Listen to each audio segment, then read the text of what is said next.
Em um tubo transparente em forma de U contendo água, verteu-se em uma de suas extremidades uma dada quantidade de um líquido não miscível em água. Considere a densidade da água igual a 1 grama por centímetro cúbico. A figura a seguir mostra a forma como ficaram distribuídos a água e o líquido em cinza após o equilíbrio. Qual é, aproximadamente, o valor da densidade do líquido em gramas por centímetro cúbico? Galera, questão fácil, porém muito comum, tá? Temos aqui uma questão de vasos comunicantes. Um lado está se comunicando com o outro, né? Como é que vai funcionar para resolver isso daqui? Temos alguns pontos especiais desse recipiente que vamos considerar aqui. Ponto A e ponto B. Por que esses pontos são fundamentais e essenciais para nós resolvermos esse problema? Pelo teorema de Stevin, podemos afirmar que a pressão no ponto A obrigatoriamente tem que ser igual à pressão no ponto B. E por que podemos afirmar isso? Lembra que para pontos na mesma horizontal, devemos ter a mesma pressão, ok? Sendo assim, se a pressão no ponto A tem que ser igual à pressão no ponto B, se calcularmos a pressão no ponto A, conseguimos calcular também a pressão no ponto B. Qual que é a pressão no ponto A, Hugo? Pressão no ponto A vai ser a coluna de líquido, né? O peso daquela coluna de líquido, peso específico da coluna de líquido, mais aquela pressão atmosférica que está sendo exercida ali. Então vamos lá.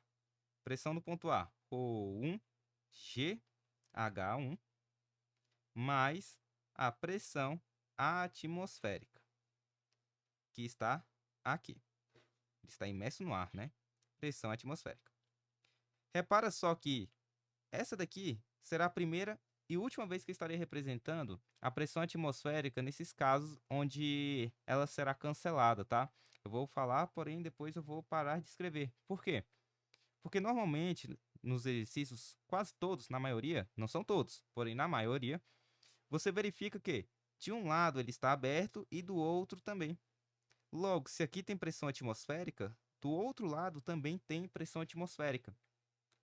Então, para não ficar ficando tão repetitivo, né? Para não ficar tão repetitivo, eu vou simplesmente ignorar ela. E por que eu posso ignorar ela? Vou te mostrar, olha só. A pressão no ponto B será qual? ρ2 vezes G vezes o H2, mais a pressão atmosférica. Ok, o que tem de especial aí?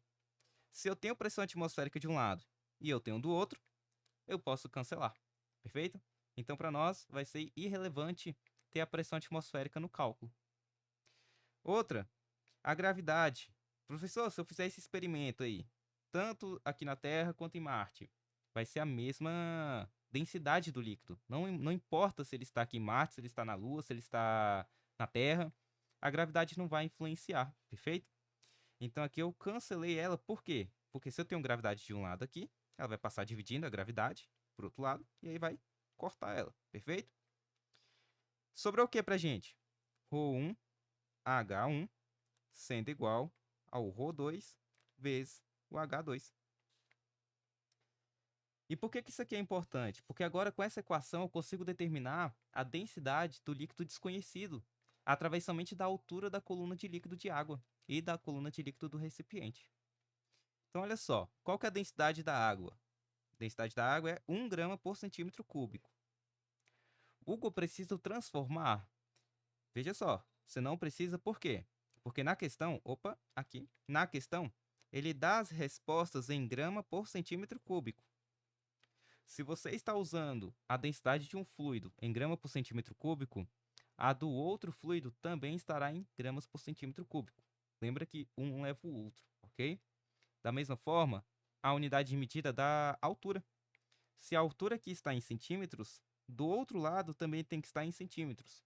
Um vai levar o outro, ok? Então vamos lá. ρ1 é 1, densidade da água é 1. A altura da coluna de água, que é esse daqui, ó, é de 6 centímetros, tem que ser igual à densidade do líquido desconhecido vezes a altura da coluna de líquido do desconhecido. ρ2 vai ser igual a 6 dividido por 9. Isso aí eu consigo simplificar por 3, vai ficar 2 dividido por 3. Isso é aproximadamente 0, 0, quanto? 0,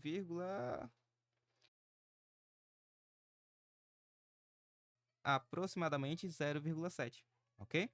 Se eu for fazer o cálculo, vai ficar 0,66666, né? E assim vai indo, perfeito? Então, a alternativa correta é item D. Resolvido. Vamos para o próximo.